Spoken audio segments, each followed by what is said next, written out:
It was 12:47 a.m. at Hollow Creek Diner, the kind of roadside restaurant that always smelled like burnt coffee and reheated fries. Mara, the night shift waitress, was closing up. The jukebox still hummed softly, even though it hadn't worked in years. She stacked menus, wiped down the counter, and called out to the cook in the back. "Leo, that's the last of it. Let's lock up." Leo didn't answer. From the corner of her eye, Mara saw a flicker of movement in the reflection of the pie case. She turned. Every booth was empty. Except one. Table 9, the farthest booth near the windows. A single man sat there, pale, wet, wearing a dark coat that dripped onto the floor. He was facing away from her, but there was a half-eaten slice of lemon pie in front of him.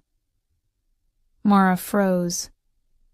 She was sure she had cleared that table 10 minutes ago. "Sir, we're closed." The man didn't move. She took one step closer and saw condensation forming on the inside of the window beside him, as if the temperature had dropped to freezing around just that booth. When she blinked, he was gone. But the sound of a fork scraping a plate echoed from the empty seat. Mara's hands trembled as she picked up the check stub at table 9. The paper was wet and smeared with black fingerprints. Written in shaky handwriting was a note, "Still hungry." She shivered and glanced toward the kitchen. Leo was humming off-key behind the swinging door, but as she got closer, she realized the humming was coming from the walk-in freezer. The freezer door was slightly open, fog spilling out onto the tiles. She pulled it wider. Empty shelves. No Leo. Just his apron, hanging from a meat hook. The fabric still warm. Then she heard the order bell ding from the counter. A new ticket had been printed out from the dead POS machine. Order. One more slice. Table 9. The street outside was empty, except for the diner's neon reflection bleeding red across the wet asphalt. Mara's breath fogged the glass as she leaned to look out and saw a faint shape standing just beyond the edge of the sign light. It was tall, still, like a shadow wearing a coat. When lightning flickered, it vanished. But on the glass, handprints remained, large, damp, like someone pressed their face right up to the window and breathed. The kitchen bell dinged. Again, another ticket printed.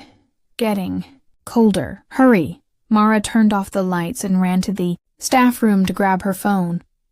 But the battery was dead. Every clock in the diner had stopped at 12:47. The smell hit her then. A thick, coppery stench that cut through grease and bleach. It came from the pantry. Inside, the stacked boxes of dry food were soaked through with black liquid.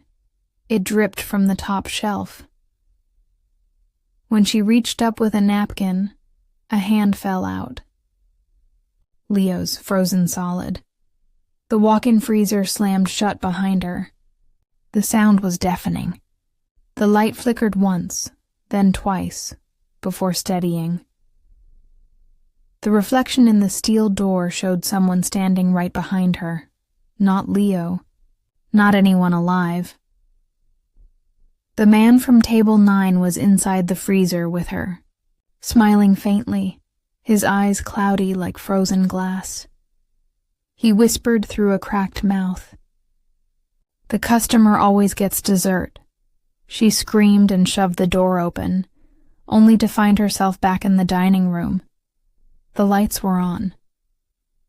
Leo was behind the counter again, wiping plates like nothing had happened. "Rough night?" he asked. Mara looked down.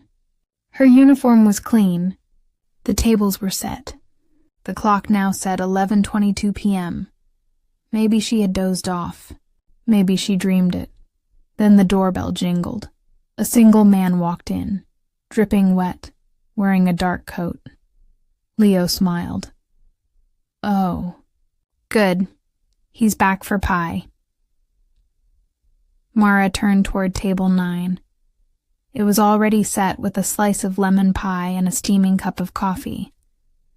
Her phone buzzed in her apron pocket. One new photo. It showed her, standing at table 9, smiling at an empty booth. But her reflection in the window beside her was leaning close to whisper something in her ear. The night looped again. Every hour, the same order was printed. Table 9, still hungry. Every time Leo vanished first. Then Mara's phone buzzed. Then the man appeared, soaked, silent, smiling. Eventually, she stopped fighting it. She set the table each night, refilled the cup, and waited for the ticket. The jukebox still hummed softly in the corner, but now the song was backward, the melody warped.